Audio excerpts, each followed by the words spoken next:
हुए कहते हैं भगवान के नाभि कमल से ब्रह्मा जी हुए, ब्रह्मा जी से तो कई मानस पुत्र हुए, मरीचि, अत्रि, अंगिरा, पुलस्त्य, पुलह आदि।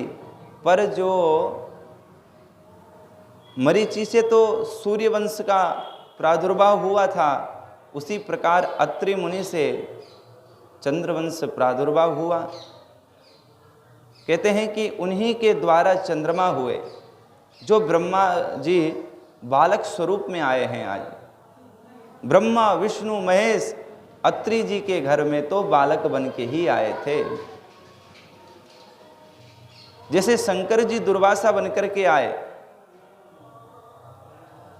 और जैसे भगवान विष्णु दत्त भगवान बनकर के आए, उसी प्रकार भगवान ब्रह्मा उनके वहां चंद्रमा होकर के आए हैं। कहते हैं औषधि के अधिष्ठात्र इन्हीं को माना जाता है, अति पूजनीय है। संरक्षण करता केवल चंद्रमा को माना जाता है, और ब्राह्मणों के अधिपति भी चंद्रमा ही हैं, क्योंकि ब्रह्मा स्वरूप हैं। कहते हैं कि इनके यहाँ बहुत सुंदर बालक जन्म लेता है, जिसका नाम है बुध। और बुध की कथा महाराज सूर्य वंश से भी जुड़ी हुई है, क्योंकि उधर इलाज सुद्दिम्न बनकर के प्रकट हुआ, फिर श्रापवश फिर स्त्री बन गया, तो उसी स्त्री के समय में विवाह कर लिए थे, और उन्हीं के माध्यम से एक पुत्र उत्पन्न हुआ, जिसका नाम है एल, जिसको बहुत सम्मान मिला। कहते हैं कि उस एल के माध्यम से बहुत सारे पुत्र उत्पन्न हुए, आयु, श्रुतायु, सत्यायु, रय, जय, विजय, जो विशेष हैं। और इन्हीं के वंश में आगे जाकर के भगवान श्री कृष्ण भी हुए हैं।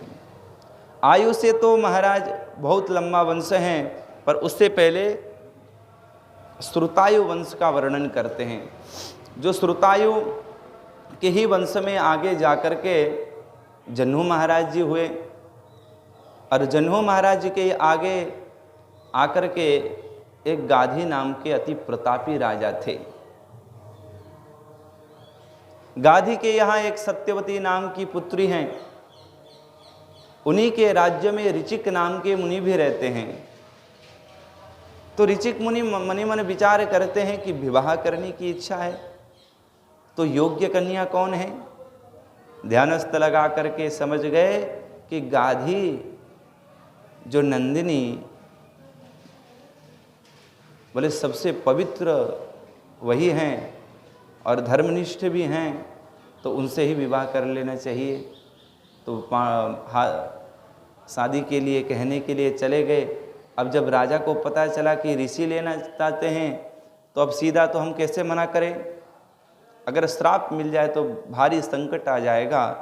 तो टालने के लिए कहते हैं कि महाराज हम तो ऐसे कौशिक वंश से उत्पन्न हैं, तो हमारे यहाँ नियम एक बनता है, कहते 2 लाख अगर कोई घोड़े लेकर के हमें दे देता है तो हम उसको कन्या देते हैं। ऋचिक मुनि कहे कि महाराज जी ये कोई बड़ी बात थोड़ी है, हम तुरंत ला करके दे देंगे। कहते 2 लाख घोड़े तो लाइए, और परंतु होना कैसा चाहिए। कहते हैं पूर्ण अंग श्वेत होना चाहिए, पर एक कर्ण काला हो, श्याम वर्ण का हो, केवल एक कान काला हो। ऐसे अगर 2 लाख आप घोड़े लेकर के देंगे, तो फिर हम अपनी बिटिया आपको दे देंगे। अब ऋचिक मुनि को ऐसा लगा कि शायद हमारा अपमान हुआ है। अब महाराज समझते हैं कि हम छोटे मोटे हैं, सीधे वरुण जी के पास जाकर के याचना करते हैं, उनके अभिप्राय को समझ करके तुरंत घोड़े दे देते हैं। अब प्रातःकाल देखे कि महाराज सचमुच में बाहर तो बहुत सारे घोड़े खड़े हैं, और जिनका जो कान है वो काला है, और पूर्ण अंग श्वेत है, कान को छोड़ करके विस्मित रह जाते हैं। उनके प्रताप को समझ करके हर्ष उल्लास के साथ अपनी बिटिया उनको दे देते हैं। पर बिटिया की जो माँ है वो सोचती है कि एक ही संतान थी, वो भी चली गई, अब तो हमारे पास है ही नहीं कोई संतान। संतान की कामना अब वो करने लगी। गादी कहते हैं कि अब वृद्ध काल में कैसे संतान होगा, जैसे नंद बाबा विचार करते हैं। पर पत्नी कहती है कि अगर ऐसे सामर्थ्यवान ऋषि का आशीर्वाद हमें प्राप्त हो जाए तो अवश्य हमें संतान हो जाएगा। तो सीधा तो नहीं कह सकती थी, बिटिया के माध्यम से कहलवाती हैं। तो सामर्थ्यवान तो है ही है महाराज, तो अपने पत्नी के लिए और सास के लिए अलग अलग मंत्र अभिमंत्रित करके चरु पकाने लगे। बिल्कुल विभाजित करके पृथक हैं दोनों के चरु, और वो कह रहे हैं कि देखो तुमको इसी चरु को पान करना है और सास जी को ये अलग से हैं। इतना कह करके स्नान करने चले गए। अब सास समझती हैं कि अपनी पत्नी होने के कारण से कुछ ज़्यादा ही मंत्र बोल दिए होंगे इस वाले चरु में, मैं तो इसी को पान कर लूँगी। अब बिटिया से मांग करती है तो बिटिया भी मना नहीं कर पाई, ले दीजिए आप पान कर लीजिए। जब ऋषि को पता चला कि चरु में भेद हुआ है, जो पान करना चाहिए उसको तो सास उसको ले ली, तो ऋषि कहते हैं कि देखो अब मैं तो ब्राह्मण ठहरा तो आप भी तो ब्राह्मणी हो गई। जो संतान चाहिए वो सौम्य स्वभाव का चाहिए होता है, इसलिए उसी प्रकार मैंने मंत्र पढ़ा था। अब वो चरु तो आपकी माँ यानी कि सास पा गई, और क्षत्रिय होने के कारण से महाराज पराक्रमी पुत्र उत्पन्न होना चाहिए, तो मैंने उसी प्रकार अभिमंत्रित किया था। अब तुम्हारे गर्भ से जो होगा अति क्रूर स्वभाव वाला पुत्र होगा, ब्राह्मण तत्व उसमें नहीं दिखेगा। रोने लगी, चिल्लाने लगी, महाराज जब आपने यहाँ तक कर लिया तो आगे भी आप ही संभाल लेना। तो ऋषि कहते हैं ठीक है, हम इतना कह सकते हैं, एक पीढ़ी आगे बदलवा सकते हैं। आपका जो पुत्र होगा वो तो ब्राह्मण स्वभाव का ही होगा, पर उसका जो पुत्र रहेगा यानी कि आपका जो पुत्र होगा वो अति क्रूर क्षत्रिय स्वभाव का होगा ब्राह्मण शरीर में। तो बोले यही ठीक सही महाराज। तो कालांतर में जो पुत्र उत्पन्न हुआ उन्हीं का नाम है जमदग्नि। जमदग्नि महाराज प्रकट हुए और रेणुका के साथ विवाह कर लेते हैं। कई पुत्र हुए और सबसे छोटा जो पुत्र था वे तो साक्षात भगवान के अंश स्वरूप भगवान परशुराम जी अवतरण हो जाते हैं।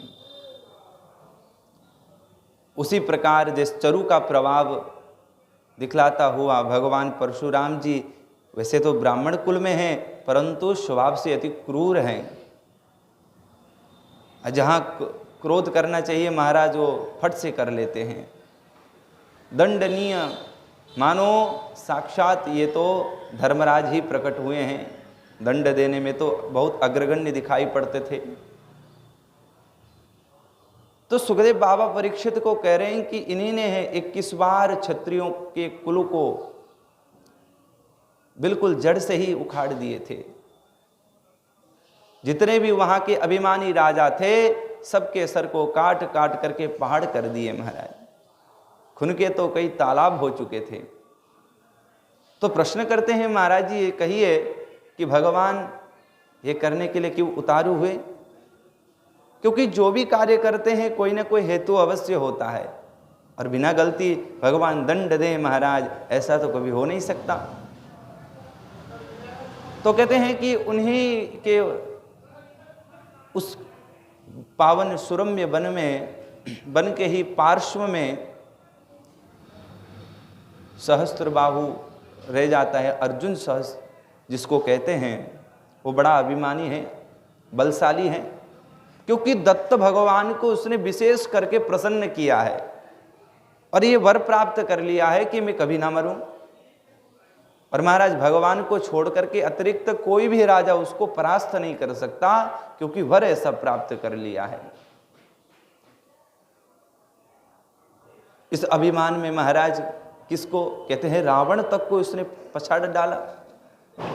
जब स्त्रियों के सहित विहार करने लगा नदी में, तो कहते हैं महाराज अपने पराक्रम को दिखाने के लिए उस नदी के बहाव को ही वो अपनी भुजाओं से रोक दिया, और रुक करके पानी जो है उल्टा बहने लगा।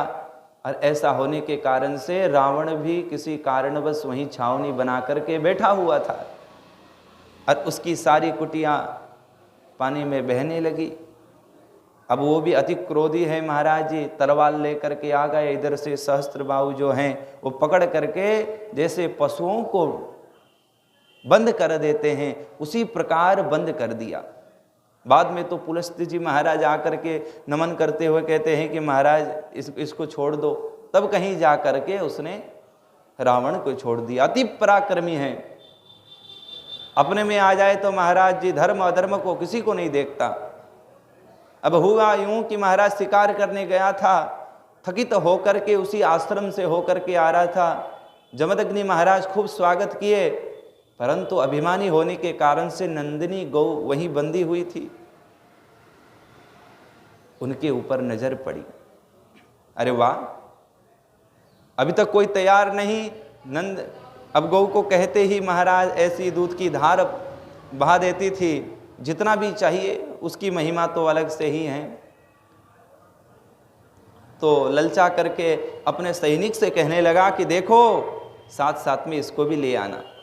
ऋषि प्रार्थना करते हैं कि इसी के माध्यम से तो हम खीर बनाते हैं और भगवान को भोग लगाते हैं। अगर हमारे जीवन में धन का कोई एक अंश है तो केवल गौ ही तो है, द्रव्य तो हम लेते नहीं हैं। परंतु महाराज उसको चाहिए तो चाहिए, जबरदस्ती बलात् लेकर के चला गया। परशुराम महाराज उस समय किसी कारणवश बाहर गए थे। जब पता चला तो अभी तक महल के अंदर प्रवेश भी नहीं किया था कि द्रुत गति में भगवान परशुराम जा करके उसकी सहस्त्र भुजाओं को काट डाले और साथ साथ में उसके माथे को भी प्राणंत होकर के गिर गया। उस समय तो उसके जितने भी पुत्र थे लाखों संख्या में हैं, सबके सब डर के मारे पलायन हो गए। सही समय का जो सही समय की प्रतीक्षा कर रहे थे। जमदग्नि महाराज सोचते हैं कि मेरा जो सबसे छोटा पुत्र है करता तो ठीक है परंतु क्रोध अति ज्यादा है, इसलिए आदेश दिए कि भैया एक काम करना, तुम तीर्थ यात्रा के लिए चले जाओ 1 साल के लिए। तो उनके आदेश से तीर्थ यात्रा करने के लिए चले गए। अब उनको लगा, उनके पुत्र को लगा, अर्जुन के पुत्र को, कि यही समय है जमदग्नि को ठीक करने का। तो महाराज बहुत सारे पुत्र आए, जबरदस्ती उस गौ को लेकर के तो गए ही। जब रोकने के लिए जमदग्नि महाराज आगे बढ़े तो कहते उनको भी मार दिए वहीं। माता रेणुका बहुत विलाप करती हुई रो रही हैं। उस विलाप को सुन करके परशुराम जी महाराज अति क्रुद्ध स्वरूप में आ गए। अब तो प्रण ही कर लिए कि महाराज 21 बार इन क्षत्रुओं के मूल को ही जड़ से उखाड़ देना है। तो देखते ही देखते पर सारे क्षत्रिय वंश को ही समाप्त कर दिए और उस पावन भूमि को जो भी याचक थे उनको दान में दे देते हैं। पर जमदग्नि महाराज अभी प्राणंत हैं। उनके प्रताप से मुंडी को ढूंढ करके लाए और फिर जोड़ दिए, पुनः जीवित हुए। परीक्षार्थ एक बार तो कहते हैं कि माता को ही मारने के लिए कह दिए, पिता के वचन को अनादर ना करते हुए, क्योंकि पिता की शक्ति स्वयं परशुराम जी जानते हैं कि ये तो मरे हुए को भी जिंदा कर सकते हैं, मुझे कोई चिंता नहीं है, अभी आदेश का पालन करें। तो माता की मुंडी को ही वो काट देते हैं, साथ साथ में सभी भाइयों के भी। बहुत प्रसन्न हुए, कहे कि भैया तुम क्या चाहते हो मांगो। तो परशुराम जी कहते हैं कि हमें वर में ये दीजिए कि मरी हुई माता जिंदा हो जाए भाई के सहित, और दूसरा वर हम ये चाहते हैं कि मैंने मारा है किसी को विदित ना हो। ऐसा अनुभव हुआ कि मानो सोकर के अभी जगे हों। तो इतना प्रताप है। पर कहते हैं कि क्षमया रोचते लक्ष्मी। पिता समझा रहे हैं कि देखो ब्राह्मण शरीर में आए हो, ऐसा क्रोध ठीक नहीं है। अगर लक्ष्मी को प्रसन्न करना चाहते हो तो क्षमा भाव भी आपके जीवन में होना चाहिए। आप तो क्षमा करते ही नहीं हो, आप तो जड़ से उखाड़ देते हो। क्योंकि भगवान तो आए इसीलिए थे, भगवान के जो पावन तात्पर्य है उनको पिता नहीं समझ सके, प्रणाम करके फिर तप करने के लिए चले गए। कहते हैं कि अगले मनवंतर में ये सप्त ऋषि में भी गिने जाएंगे। अब वहीं उसी समय ऋषियों ने निर्णय किया कि पुत्र तो जो है अगले मनवंतर में सप्त ऋषि गिने जाएंगे, पर इस मनवंतर में जमदग्नि जी को भी लिया जाए, तो वो भी 7 ऋषि में आ गए। तो ये पावन चरित्र हैं। परंतु कहते हैं उधर जो सास के द्वारा जो पुत्र हुआ है तो क्षत्रिय कुल का, परंतु जो स्वभाव है वो ब्राह्मण स्वभाव।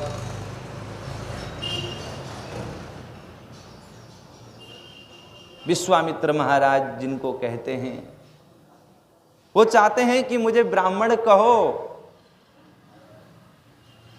क्योंकि मेरा जो संपूर्ण कार्य है वो ब्राह्मण समन्वित है। मैंने किसी की हिंसा तो की नहीं, किसी व्यक्ति को मारा तो नहीं है, आज तक युद्ध करने गया नहीं, कोई हाथ में कभी मैंने जीवन में तलवार नहीं लिया, मैंने माला ही तो लिया, वेद आदि का ही तो अध्ययन किया, मुझे ब्राह्मण क्यों नहीं कहते हो। कहते वशिष्ठ के जितने भी 100 पुत्र थे महाराज इसी कारण से चिढ़ाया करते थे, भाई आप क्षत्रिय कुल के हो, अब फिर भी मानते हो अपने आप को ब्राह्मण। तो रोज कब तक उसको समझाएं। एक दिन तो ऐसा विचार आया मन में कि उनके ही पिता को क्यों ना मार दिया जाए। एक दिन तो वशिष्ठ जी को ही मारने के लिए उद्यत हुए, और कारण यही था कि मुझे ब्राह्मण नहीं कहे। बाद में उनकी प्रशंसा होती है, फिर बहुत सम्मान दे करके एक दृष्टि से ब्राह्मण पद को दे देते हैं वशिष्ठ जी। तो अति सौम्य होने के कारण से ब्राह्मण के ही पंक्ति में ये भी चले आते हैं। तो श्रुतायु वंश में ऐसे पावन महात्मा हुए, और साक्षात भगवान परशुराम जी भी इन्हीं के वंश में हुए। कहते महाराज आयु के नहुष हुए, और नहुष के यहाँ तो मानो 6 इंद्रियां ही प्रकट हुई हों, इस भाव में उनके पुत्र उत्पन्न हुए। यति अयाति संयाति आयति वियति कृते षडि में नहुषे शस्यान इंद्रियाणि वदेहिनः। ऐसा लगता है कि मानो उनके ही इंद्रियां अभी प्रकट हुए हैं। बोले ऐसा उपमा क्यों दे रहे हैं। बोले आपकी जो इंद्रियां हैं आपके अनुरूप ही तो कार्य करती हैं। आपका मन कहता है कि चलो चलो भैया बढ़िया सुंदर दर्शन किया जाए, तो दर्शन करने का कार्य नेत्र करता है। आपका ऐसा मन हुआ कि कोमल कोमल जो वस्तु हैं उनका स्पर्श किया जाए, तो स्पर्श वाला जो इंद्रिय हैं वो आपके ही तो अनुरूप कार्य करता है। इसलिए कह रहे हैं कि साक्षात इंद्रिय के समान पुत्र उत्पन्न हुए हैं। यति प्रथम है, ययाति दूसरा पुत्र है। अब ऐसे महाराज नियम पूर्वक देखा जाए तो जो भार हैं, राज्य भार जो है वो प्रथम पुत्र को मिलना चाहिए, यानी कि यति को। पर शुकाचार्य कह रहे हैं कि ये तो साक्षात वास्तव में यति थे, सन्यासी थे। इनका भाव जो है वो किसी राज्य लेने जैसा भाव नहीं था, अति विरक्त भाव था। इसलिए पिता इनके अभिप्राय को समझ गए, इनको मुक्त कर देते हैं और यति को ना दे करके ययाति जी को संपूर्ण भार दे दिए। ययाति रिव धार्मिक, अगर उदाहरण भी देना हो तो महाराज ययाति महाराज का दिया जाता है, क्योंकि अति धर्मनिष्ठ थे, धर्म का पालन बहुत मन से किए हैं। पर शुकाचार्य कहते हैं इनके यहाँ 2 पत्नी हैं, एक तो ब्राह्मणी है, और एक क्षत्रिय हैं, शर्मिष्ठा क्षत्रिय कुल की हैं, विश्वपर्वा की पुत्री हैं, और देवयानी जो है वो शुक्राचार्य की बेटी हैं। परीक्षित प्रश्न करते हैं, महाराज जी ऐसा कैसे संभव हुआ कि शुक्राचार्य महाराज जो हैं वो दैत्य कुल के एकमात्र गुरु हैं, ब्राह्मण हैं, तो क्षत्रिय जानबूझ करके कभी विवाह तो नहीं कर सकता है, क्या कारण हुआ था? तो ये कथा सुनाते हैं कि देखो पूर्व काल की बात है। अब देखो दैत्यराज बलि, अब बलि जब जब मरता तो शुक्राचार्य महाराज संजीवनी विद्या के द्वारा उनको पुनः जीवित करते। अब देवराज इंद्र हैं, उनके जितने भी सैनिक कदाचित किसी कारण से मर जाते हैं युद्ध आदि में आकर के, तो वो जीवित बृहस्पति महाराज कदापि नहीं कर पाते। तो मन में एक ग्लानि उनको सदा सर्वदा बनी रहती थी कि हम तो जीवित नहीं कर सकते। उस समय समुद्र मंथन तो हुआ नहीं था, अमृत तो पिए नहीं थे, तो मरना निश्चिंत था। इसलिए वो कह रहे हैं कि अगर संजीवनी विद्या में सीख लूं तो मेरे प्रजा जितने भी हैं, मेरे पक्षी जितने भी हैं, उनको मैं पुनः जीवित कर सकता हूं। अब महाराज जी मैं देवताओं के सिरमौर्य हूं, मैं पूजे जाने वाला हूं, प्रधान हूं, और मैं प्रधान होकर के शुक्राचार्य के चरण में विद्या प्राप्ति करने के लिए चला जाऊं, तो ये भी तो हास्यप्रद है, ये भी तो ठीक नहीं है। फिर तो वैसे भी हमारी हार हो ही जाएगी।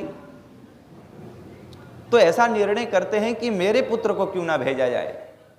तो बृहस्पति महाराज अपने पुत्र कच्छ को भेजते हैं, जाओ जाकर के संजीवनी विद्या का अध्ययन करो, क्योंकि गुरु की जो महिमा होती है वो अत्यंत प्रबल होती है। ये नहीं देखा जाता है कि महाराज ये किस पक्ष से आया हुआ है, ये देव पक्ष से इसको विद्या नहीं देनी चाहिए, ऐसा निर्णय कभी नहीं करते सच्चे गुरु जो हैं। शुक्राचार्य महाराज के पास जाकर के साष्टांग करके प्रणाम करके निवेदन करते हैं कि हे प्रभो, हमारी इच्छा है कि संजीवनी विद्या सीख लें।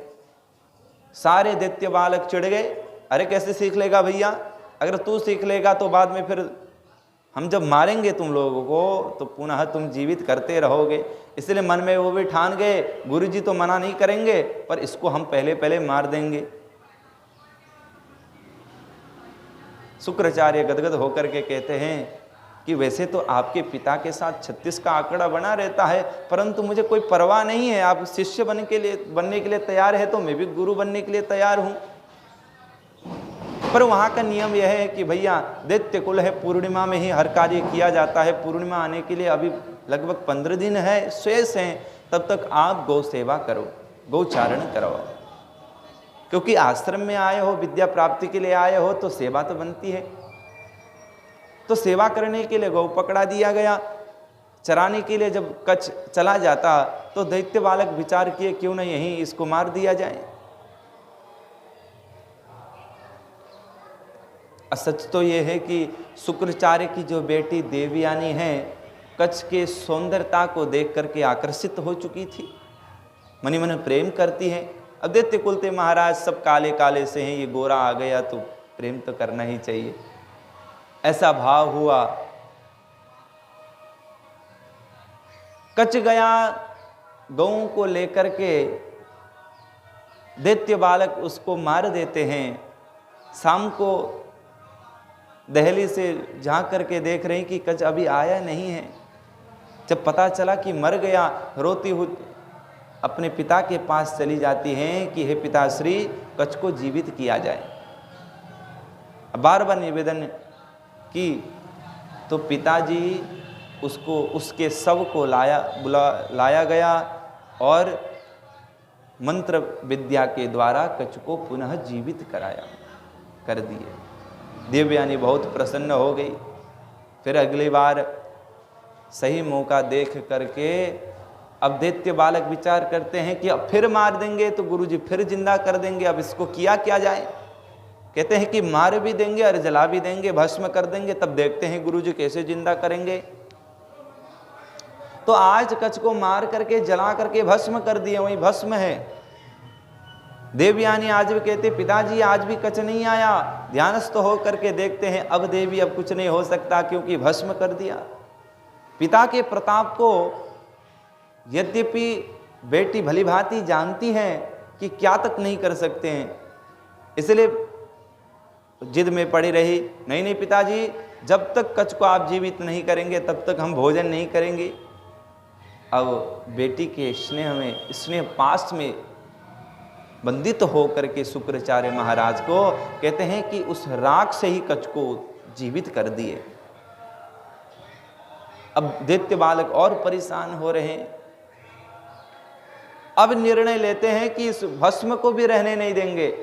कच्छ को मार दिया, मार करके जला करके राख कर दिए, और उस राख को कहते भांग आदि मिला करके गुरु शुक्राचार्य को ही पानी में घोल करके सत्तू की तरह पिला दिए। अब उनको तो पता नहीं था महाराज। देवयानी कहती हैं कि पिताश्री आज भी कच्छ नहीं आया, ध्यानस्थ करके देखे तो सब समझ आया। अब पिता कह रहे हैं कि अब तो बिल्कुल कुछ नहीं होगा। देखो देवयानी फिर जानती है कि पिता क्या सब कुछ कर सकते हैं, तो ये जिद में बैठ गई। यहाँ तक कह देती हैं कि हे पिताजी, अगर कच्छ को जीवित नहीं करेंगे तो मैं मर जाऊंगी। अब मरने तक बात पहुंच गई। पिता कहते हैं कि अगर उसको पेट में जीवित कर दूं तो मैं मर जाऊंगा। देवयानी कहते चिंता मत करो, जब कच्छ बाहर निकलेगा फिर आपको जीवित कर देगा, क्योंकि अंदर ही विद्या दे देना आप, क्योंकि पूर्णमासी भी करीब है। तो पुत्री की बात को सुन करके मान लेते हैं और पेट के अंदर ही कच्छ को जीवित कर दिए। बाहर से गुरुजी बात कर रहे हैं कि हे कच्छ, अब पूर्णमासी आ गई हैं, आपको हम विद्या दे दें। तो मंत्र विद्या सिखा देते हैं और कह रहे हैं कि इसी विद्या के द्वारा फिर मेरे को पुनः जीवित कर देना। कच्छ गुरुजी के पेट को फाड़ करके बाहर निकले। महाराज विश्वास क्या होता है वो तो इस कथा में पूर्ण उदाहरणतः मिल रहा है, क्योंकि अगर गुरुजी चाहते तो पहले ही जीवित ना कर देते। इस भेदभाव में पड़े रहते कि ये तो देव बालक हैं, इसको जीवित क्यों किया जाए, तो पहले ही ना करते। आज कच्छ के हाथ में है गुरुजी को जीवित करना है कि नहीं। कच्छ भी चाहता तो गुरुजी को जीवित नहीं करता, तो अगर कोई नहीं कर पाता। फिर भी गुरुजी को इतना विश्वास है कि मेरा शिष्य है, धोखा नहीं दे सकता, इतना कह करके जीवित करके विद्या भी दे दिए, पेट फाड़ करके बाहर निकल आया। विश्वास को रखते हुए अभिमंत्रित करके जल अपने गुरुजी के ऊपर छिड़काव किए, महाराज मार्जन करते हैं तो गुरुजी भी जीवित होकर के खड़े हो गए, प्रणाम करके चल दिए। देवयानी कहती हैं किधर जाते हो, इतना मेहनत तो आपके लिए पाने के लिए ही तो किया है, अगर विवाह नहीं करना था तो आपको हम काहे को जीवित करवाते। कच्छ कहते हैं कि देवी माफ करना, प्रेम तो हम भी करते हैं, परंतु आप गुरुपुत्री हो गई, बंदनीय हो गई, मातृ समान है, आप जो भी कर लो हम विवाह नहीं करेंगे। धमकी दे करके कहने लगी फिर हम श्राप दे देंगी। बोले श्राप दो, चाहे कुछ भी करो, फिर हम विवाह नहीं करेंगे, आप उल्लंघन नहीं करेंगे मर्यादा का। तो क्रोध में आकर के, आवेश में आकर के श्राप देती हैं कि आपने जो विद्या भी प्राप्त की है वो भूल जाएं। कच्छ को अच्छा नहीं लगा, हमें भी श्राप देना चाहिए, ऐसा समझ करके श्राप देते हैं। बोले आपकी शादी किसी ब्राह्मण पुरुष के द्वारा नहीं होगी, नहीं हो सकेगी। तो ऐसा परस्पर श्राप प्राप्त हुआ। इस श्राप के कारण से ही देवयानी ब्राह्मण कुल के पुत्र से तो विवाह नहीं कर सकेगी। ये तो एक समय की बात है, अपनी सहेली के साथ सरोवर में स्नान कर रही थी। मिलन कैसे हुआ? कहते निर्वस्त्र होकर के स्नान कर रही थी, तो उधर शंकर जी पार्वती के साथ नंदी में आरूढ़ होकर के आ रहे थे। अब देवयानी देख रही, शर्मिष्ठा भी वहीं है, और देखो शंकर जी हमें नग्न अवस्था में देखेंगे तो अवश्य हमें श्राप दे देंगे, डांटेंगे।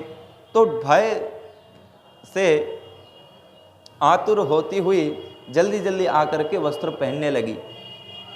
महाराज वस्त्र ये तो देखी नहीं कि ये मेरे वस्त्र है कि नहीं, तो देवयानी जो हैं वो शर्मिष्ठा के वस्त्र पहन लेती हैं और शर्मिष्ठा देवयानी के वस्त्र पहन लेती हैं। अब देवयानी को तो ऐसा संकोच नहीं हुआ, उल्टा ही चिढ़ होने लगा कि मेरे वस्त्र इसने कैसे पहन लिए, क्योंकि देवयानी मानती हैं कि हम तो कुल पुरोहित हैं, इनके हम वंदनीय हैं, बिना पूछे हमारे वस्त्रों को कैसे ये पहन लिए। अरे जलबाजी में पहन लिए तो कोई दिक्कत थोड़ी है करके, नहीं नहीं आपको ध्यान रखना चाहिए। उल्टा सीधा कहने लगी। शर्मिष्ठा को अति क्रोध आया, अरे जब तक हमारी कृपा ना हो तब तक आपके घर में चूल्हा ना जले। इतना कह करके सूखे कुएं में देवयानी को धकेल करके लौट आती हैं। अब वहीं से ययाति महाराज जा रहे थे, तो जब देवयानी का दर्शन हुआ तो पूरी कथा यही सुना देते हैं कि हमें तो श्राप प्राप्त है महाराज जी, इसलिए क्षत्रिय कुल में ही हमारी शादी होगी, आप क्षत्रिय हैं, हमें विवाह कर लीजिए। तो वहां से तो निकल करके देवयानी आई, रोती चिल्लाती शुक्राचार्य महाराज जी के पास। विश्वपर्वा उस समय दैत्यराज है, बलि नहीं है महाराज। पूरी कथा अपने पिता को सुनाए। पिताजी भी पुत्री के पक्ष में आकर के उस राज्य से छोड़ करके चलने का निर्णय लेते हैं। अब जब जाने लगे तो विश्वकर्मा महाराज डर गए। अब जब गुरु नहीं हो तो भाई फिर राज्य कैसे बचेगा। चरण में बहुत निवेदन करते हैं कि प्रभु आप मत जाइए। शुक्राचार्य कहते हैं कि हमें तो कोई दिक्कत नहीं है, पुत्री की जो मांग है उसकी मांग को अगर पूरा किया जाए तो फिर हम ठहर सकते हैं। पुत्री कहती हैं कि जीवन पर्यंत आपकी पुत्री यानी शर्मिष्ठा मेरी दासी बन करके रहेगी, तो हमारे पिता यही रहेंगे, बोलो सहमत है कि नहीं। पिता को तो ये बात बहुत अच्छी नहीं लगी, पर पिता के सम्मान को सदा सर्वदा प्रतिष्ठित रखने के लिए पुत्री भी ये निर्णय कर लेती हैं कि कोई बात नहीं, मैं दासीत्व तो स्वीकार कर लूँगी। तो दासी बन करके अब ययाति महाराज तो विवाह करके लेके गए और साथ साथ में दासी स्वरूप में शर्मिष्ठा भी चली गई। कालांतर में कहते हैं देवयानी के द्वारा 2 पुत्र हुए, शर्मिष्ठा के द्वारा 3 पुत्र हुए। अब जब देवयानी को पता चला कि दासी के द्वारा भी 3-3 पुत्र हो गए और पिता हमारे पति हैं, तब तो क्रोध में आवेश में आकर के पुनः अपने पिता के वहाँ चली जाते हैं और रोती हुई विलाप करने लगी कि देखिए ये तो बहुत छलपूर्वक दासी के द्वारा 3-3 पुत्र उत्पन्न करवाते हैं, श्राप देते हैं कि तुम बूढ़े हो जाओ, जर्जर अवस्था आ जाए। ये छल कपट है। ययाति महाराज जी प्रणाम करके कह रहे हैं कि महाराज आपने हमें कष्ट नहीं दिया, अपितु आप अपनी पुत्री को कष्ट दे रहे। बोले कैसे? क्योंकि मेरी पत्नी तो आपकी पुत्री ही तो है, तो कष्ट किसको होगा? बोले कष्ट तो आपकी पुत्री को होगा। शुक्राचार्य महाराज कहते ओ बिल्कुल सही कहा, अब क्या होगा? तो शुक्राचार्य कह रहे हैं कि देखो आप ऐसा करना कि आपके 5-5 पुत्र हो गए, उनसे कुछ आयु मांग लो और फिर जवानी ले लो, उनकी जवानी तुम ले लो और बुढ़ापे उनको दे देना। जा करके सबसे पहले जो ज्येष्ठ पुत्र है उन्हीं का नाम है यदु, उन्हीं से यदुवंश प्रारंभ हुआ। यदु से मांगते हैं, यदु सोचते हैं कि अपनी अवस्था अगर मैं पिता को दूंगा तो मातृदोष लगेगा, ऐसा काम हम नहीं कर सकते। सीधा मना करते हैं कि पिताजी माफ करना, हम नहीं दे सकते। अनु, द्रुहु आदि से भी याचना करते हैं, परंतु सारे पुत्र मना कर दिए। जब पुरु सबसे छोटा लाडला है उससे याचना करते हैं तो तुरंत झटपट में आकर के कह दिया, पिताजी चिंता न करें, हम देने के लिए तैयार हैं। क्योंकि उत्तम पुत्र तो वही है जो पिता के अभिप्राय को समझते ही तुरंत कार्य कर ले। उत्तमश्चिंतितं कुर्यात् प्रोक्तकारी तु मध्यमा अधमो श्रद्धया कुर्यात् अकरतो चरितम पितु। उत्तम पुत्र कौन है? कहते हैं उत्तमस् चिंतितम कुर्यात्। पिताजी अभी चिंतन ही कर रहे हैं कि हम ये अमुक कार्य करें, तो चिंतन करते ही पिता पुत्र समझ लें कि पिता क्या करवाना चाहते हैं, उससे पहले जाकर के कहे, हे पिताश्री जरूर ये कार्य करें, तो ये अति उत्तम पुत्र कहलाया। कहते प्रोक्तकारी तु मध्यमा। पिता कहते हैं कि बेटा ये कार्य करना है, अभी कह रहे हैं, तुरंत सिरोधार्य करके मान लें, जी पिताजी आप जो कहते हैं बिल्कुल सही कहते, तुरंत किया जाए। तो कहते हैं मध्यम वर्गीय पुत्र कहलाता है। अधमो श्रद्धया कुर्यात्। कहते अधम पुत्र कौन है? पिताजी ने कह दिया कि तीर्थ यात्रा करना है, अब पिता कहे हैं मना तो नहीं कर सकते, परंतु बगल में हो करके खूब गाली दे रहे हैं, अरे अभी जाना था क्या, तो कर भी दें परंतु मन से ना करे, अश्रद्धया श्रद्धा रहित तो होकर के पिता के कार्य को करें, उसको तो अधम पुत्र कहलाया है, कहा गया है। कहते हैं कि जो बिल्कुल मनाही कर दें, उल्टा सीधा कह करके अरे सठिया गए हो, कहाँ से करेंगे। कहते हैं इस प्रकार जो वचन कहे, कहते हैं कि अकर तो चरितम पितु। कहते हैं वो तो केवल माता पिता के विष्ठा ही हैं, वो विष्ठा के समान है, इसके अतिरिक्त इसका कोई भी अस्तित्व नहीं है। तो पुरु कह रहे हैं मैं मध्यम वर्गीय तो हूं, कम से कम आपने याचना की, मैं प्रसन्नतापूर्वक अपनी अवस्था आपको दे रहा हूं, आप ले लीजिए। बहुत प्रसन्न हो गए, पिता भी खूब आशीर्वाद देते हैं, ठीक है भैया अब मैं वर देता हूं कि आपके ही वंश में बड़े बड़े प्रतापी राजा हो जाएं। इसलिए भी कुरुवंश में बड़े प्रतापी हुए, भरत जी हुए, अर्जुन हुए, धर्मराज युधिष्ठिर जी महाराज हुए, भीष्म पितामह हुए। तो ये जितने भी प्रतापी हैं ये यति महाराज के आशीर्वाद से ही हुए हैं। चक्रवर्ती होने का आशीर्वाद दिया। उनकी अवस्था लेकर के कई वर्षों तक काम उपभोग किए। बाद में पता चला कि भैया जो होना था, तो जो आनंद प्राप्त है वो तो केवल भजन कीर्तन में ही है, हम तो केवल समय को व्यर्थ कर रहे हैं। जब ऐसा अनुभव हुआ तो पुनः आकर के उस अवस्था, जो अवस्था लेकर के आए थे, वो पुत्र को पुनः दे देते हैं। वृद्धता को लेकर के पुनः धारण कर लिए और अपनी पत्नी को समझाते हुए कहे कि देखो न जातु काम कामानाम उपभोगे न साम्यते हविषा कृष्ण वर्तेवा भूय एवाभिवर्धते। अपनी पत्नी को समझा रहे हैं कि हमने इतने साल सहस्त्र वर्षों तक काम उपभोग किए, परंतु ये सब व्यर्थ हैं। किस प्रकार? अरे ये तो नित्य वृद्धि होती है। आप अगर ऐसा माने कि काम उपभोग अधिक से अधिक करने पर समाप्त हो जाता है, तो कहते हैं ये बहुत बड़ी मूर्खता है। यति महाराज कहते हैं हविषा इव, जैसे यज्ञ कुंड में जो जो आप घी की आहुति डालते चले जाएंगे, त्यों त्यों अग्नि की ज्वालाएं बढ़ती चली जाती हैं। उसी प्रकार जो जो आप काम उपभोग करते जाएंगे, उसी प्रकार आपकी काम शक्ति भी और जागृत होती रहेगी, समाप्त नहीं होगी। इसलिए कहते समझदार कौन है? कहते हैं कि तुरंत सब कार्य को छोड़ करके भगवान के परायण हो जाएं। और यहां तक कह दिए कि देखो ये काम शक्ति बहुत आकर्षक है, बड़े बड़े विद्वान को गिरा देता है। मात्रा स्वस्त्रा दुहित्रावाना विविक्तासनो भवेद बलवान इंद्रिय ग्रामो विद्वांस अभिकर्षति। कहते माता हो बहन हो आदरणीय के साथ भी एक पंक्ति में कभी बैठना नहीं चाहिए। सावधानी करा रहे हैं सबको। बोले क्यों?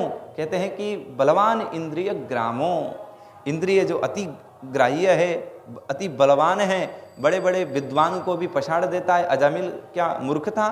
कहते 4 वेद के ज्ञाता थे, फिर भी एक छोटा सा दृश्य को देखने से ही सारी मति बिगड़ गई। बलवान इंद्रिय